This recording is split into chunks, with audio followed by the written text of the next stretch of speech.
Now, let us take up the concept number 4.4, statement blocks. Actually, now I have to explain the second selection control statement, if else. Before explaining that, I want to explain some very relevant and important concepts for selection control structures. Out of that, the first one is statement blocks. Actually, all these selection control statements as well as loop control statements, which we are going to discuss in the next chapter, are applicable to only one statement by default. That means you have to understand like this: if n is greater than 0, like condition you have defined, then now you have written one statement. This statement is executed subject to this condition. That means whenever n is greater than 0, that means n is positive, this is executed. And if you write a second statement, third statement, or number n statements, then what happens? Actually, those are syntactically, these are correct and all that. These are executed, but not subject to this condition. Not subject to this condition means you have to, I will explain in detail. Now, what is the condition? N is positive. If n is a positive value, it should be executed. So, if n is the positive value, this is executed. N is the negative value, it is ignored. Okay. As far as 2, 3 are concerned, if n is either positive or negative, these are executed. That means these are not subject to the control of this. These are not executed subject to this condition. That's why what we have to do, the general principle is the if statement as well as other statements are applicable to one statement or one block of statement. Now, how can we create a block? This is the way. A set of parentheses we have to write. Then within that you write. Within the parentheses, set of the parentheses, you write n number of statements. It is a bundle. It is a bundle, and you are giving it. All the statements are executed subject to this condition. Always you remember. Actually, if you do not know this fact, it is not a syntax error. This is your own headache. Okay, it may lead to unexpected result. Unexpected result. Compiler has no role whether you require block, whether you require a single statement. Okay, that's why you should be very careful. That's why especially I am drawing your attention towards this, because these are very crucial points. See, if it is a syntax error, you are very lucky, because until unless you resolve that, your program never be compiled. But this is not the syntax error. One way we can call it as a logical error or ignorance of syntax. So every time you should be very careful about this.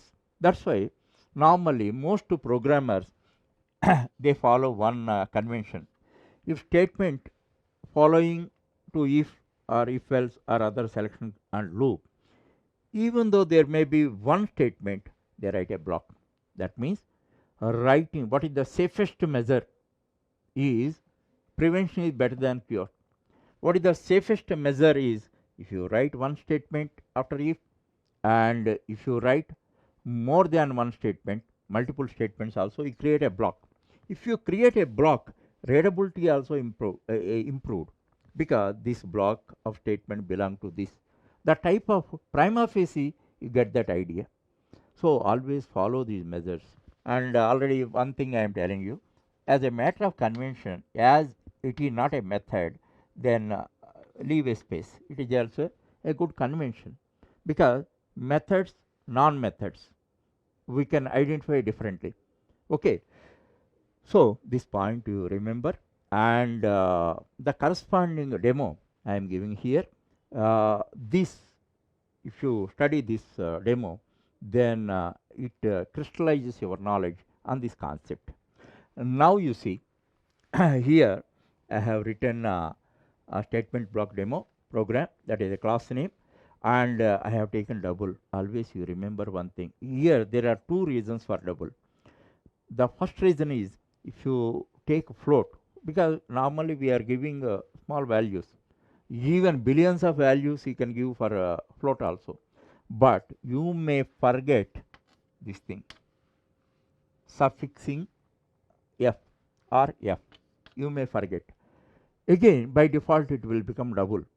So prevention is better than cure. That's why wherever you are supposed to, if you are very particular about float point, then you must be careful about that. Otherwise, simply where float is required, declare it double.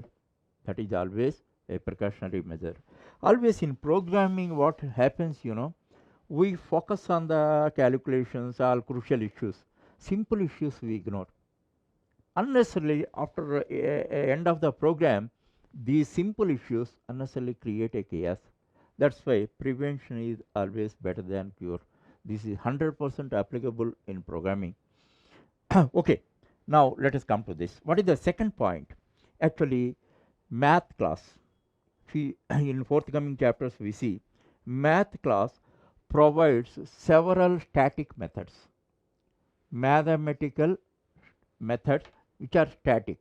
That's why class dot pow, class math dot pow, math dot square root, like that, all static methods we declare like this. And one more point what we have to understand, whatever arguments you are giving, it accepts double type argument only. It can accept double type argument only. Suppose if we, that means you are not prevented to give some other type arguments. If you give some other type arguments also, first those are promoted as double. Thereafter, the pow, square root, or whatever may be the method, it is calculated. First remember that these are promoted as double. That means those are, suppose if I give int value, that is originally in 4 bytes.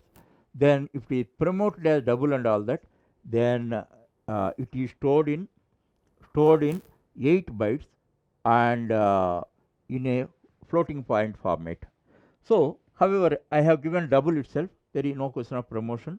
If you give some other type and all that, first it is promoted as double and then calculation will be made. And one more thing you must remember, the return value you must store in a double type variable, otherwise it leads to error. In the relevant context I will explain. I don't want to distract you from the main focus. Our main focus is statement blocks. Now you see that if n is greater than 0, that means n is positive. Now I have created a statement block. Then whatever results you expect, obviously you can get it. Now see, now run 1, what I am giving, 3.0 I am giving, 3.0. Now what you are calculating, square, then obviously you get 9.0. This is n square, this is n cube, then 27.0. What you are expecting, that comes. Next run, second run, what you are giving, now blocks are there, you have given minus 3.0. Then the condition is false. The condition is false. Simply this is one way selection. So simply it ignores that. Then no output. Okay. Now you have seen, as you expected, it happens. Now actually block is required, but I am removing the block because you must be enlightened in absence of block what happens. So now come to third run.